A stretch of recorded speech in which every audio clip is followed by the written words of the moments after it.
সুপ্রিয় দর্শক আসসালামু আলাইকুম, কেমন আছেন আপনারা? নিশ্চয় ভালো আছেন। আজকের ভিডিওতে আপনাদের সবাইকে স্বাগত জানাচ্ছি। আজকে আমি আপনাদের সাথে শেয়ার করব যে বাচ্চা কিছুই খাচ্ছে না, আপনি খুব টেনশানে আছেন, কি করবেন বুঝতে পারছেন না, কিন্তু চটজলদি এই খাবারটা যদি বাচ্চাকে আপনি তৈরি করে দেন, সে আরামসে খাবে, প্লাস 4-5 ঘন্টা তার খাবার নিয়ে আপনাকে আর কোনো টেনশান করতে হবে না। চলুন জানাচ্ছি সেই খাবারটা কি এবং কিভাবে প্রিপেয়ার করবেন। মোটামুটি সব বাচ্চাই কিন্তু দুধ বা ডিম এগুলো খেতে পছন্দ করে না খুব অল্প বাচ্চাই।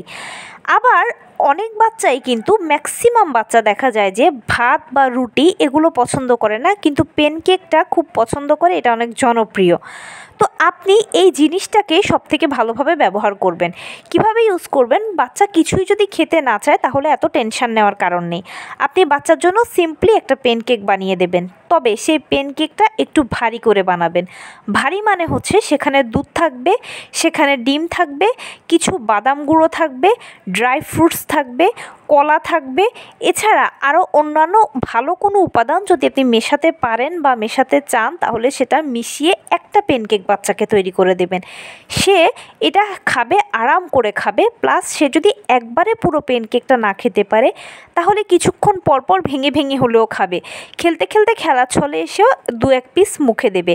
আর এভাবে যখন ফুল প্যানকেকটা সে খেয়ে ফেলবে তখন 4-5 ঘন্টা তার খাবার নিয়ে আপনাকে আর কোনো টেনশানই করতে হবে না, কারণ তার যে পুষ্টি উপাদানটা পাবার সে এই প্যানকেকটা থেকেই পেয়ে যাবে। মানে একটা খাবার থেকেই কিন্তু সে অনেক কিছু পাচ্ছে, দুধ পাচ্ছে, ডিম পাচ্ছে, কলা পাচ্ছে, বাদাম পাচ্ছে, ড্রাই ফ্রুটস পাচ্ছে, এছাড়া আপনি অন্য যদি ভালো কোনো উপকরণ মেশান সেটাও সে পাচ্ছে।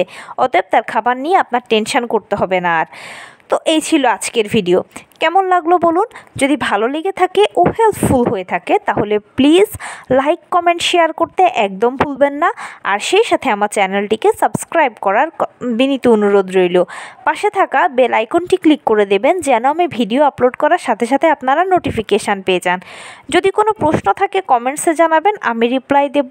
প্লাস যদি কোনো পরামর্শ থাকে যে কোন বিষয়ের উপরে ভিডিও বানালে আপনারা উপকৃত হবেন সেটাও জানাবেন, আমি আপনাদের পছন্দের সর্বোচ্চ প্রায়োরিটি দেব। ভালো থাকবেন, সুস্থ থাকবেন। আসসালামু আলাইকুম।